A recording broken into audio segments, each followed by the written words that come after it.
आपकी ये बात अभी आपने जब कहा कि अगर हम कृष्ण को पूर्ण महत्ता नहीं दे रहे हैं तो इसका मतलब अभी तक समर्पण नहीं हुआ है। ये बहुत ही कुछ अटपटी सी बात मेरे को लगी। मेरे को नहीं पता था ये।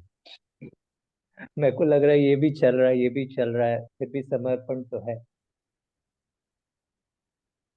चलेगा सब कुछ, करना है सब कुछ, लेकिन इस बात का सतत बोध कि मैं करने वाला नहीं हूँ।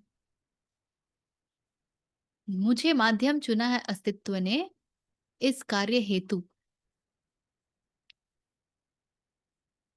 तो मैं जो कर रहा हूँ वो भी कृष्ण का ही कार्य है। जब ये भाव रहेगा उस कार्य के साथ, तो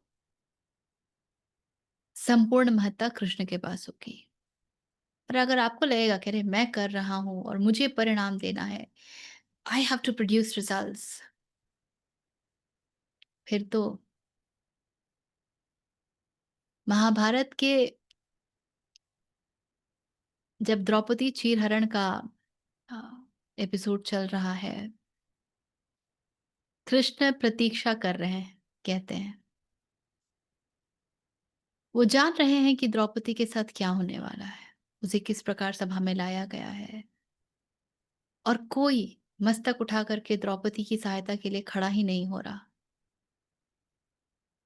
द्रौपदी पुकार रही है, मेरी रक्षा करो, मेरी रक्षा करो, हे पितामह मेरी रक्षा करो, हे ज्येष्ठ युधिष्ठिर मेरी रक्षा करो, हे अर्जुन मेरी रक्षा करो। वो सबके पास जा रही है, बस वो कृष्ण को नहीं पुकार रही है। और कृष्ण प्रतीक्षा में क्या, अरे अब तो मुझे पुकार पुकार लो, अब तो मुझे पुकार लो। और जब वो सबको पुकार लेती है, धृतराष्ट्र को भी, अ, भीष्म को भी, विदुर को भी, सबको, द्रोणाचार्य को भी, अपने पांचों पतियों को भी, और तब वो कहती है, हे कृष्ण रक्षा करो, और रक्षा तुरंत प्राप्त होती है, बिना क्षण के विलंब के। ये है उस तक पहुंच जाना। जब तक शेष को महत्ता दी है, तो कृष्ण खड़े हैं, देख रहे हैं कि अच्छा, इनको पहले भर जाने दो कि शेष को के महत्व से क्या होता है। शेष को महत्ता दी है इसका माने कि भरोसा है ना कि शेष जो है वो कार्य काम आएंगे। Why will I give importance to something that I know is futile? Will I? Common sense ना। हम इंपॉर्टेंस उसी को देते हैं जहां से हमको कुछ मिलने की उम्मीद होती है। तो प्रतीक्षा में है कि अच्छा ठीक है, उससे लगता है कि जहां से मिल सकती है सुरक्षा, पुकार ले। द्रौपदी मुझे पुकार ही तो नहीं रही, उसी की तो प्रतीक्षा करते हैं Krishna.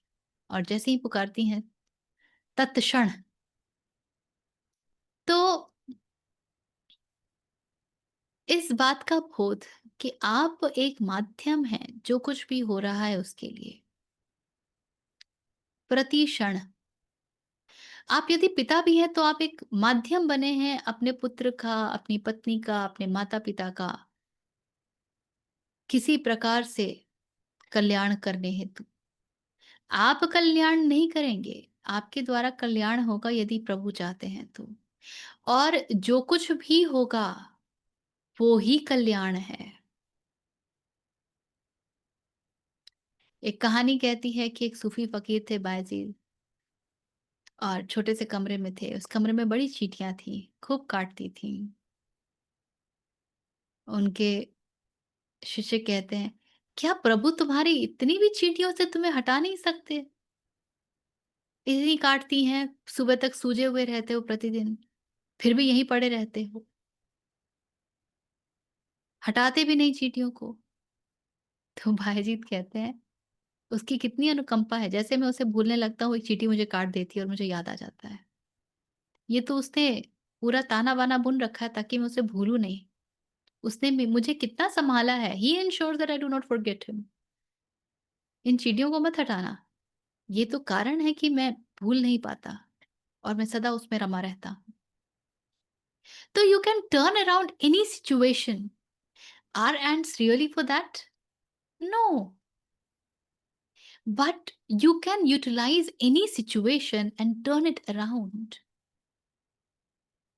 to get reminded of that. ये हमारे चित्त की विशेषता हो जाए।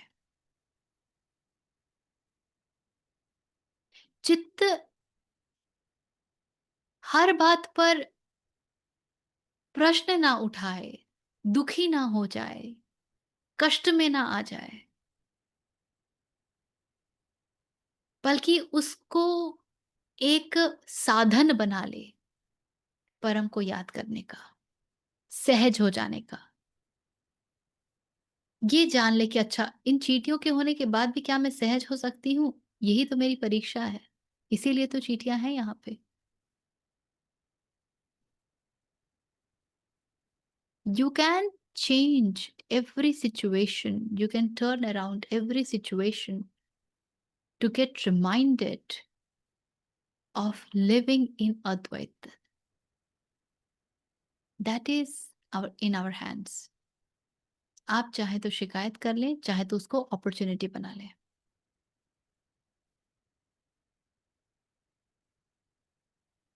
ठीक है? So don't be worried.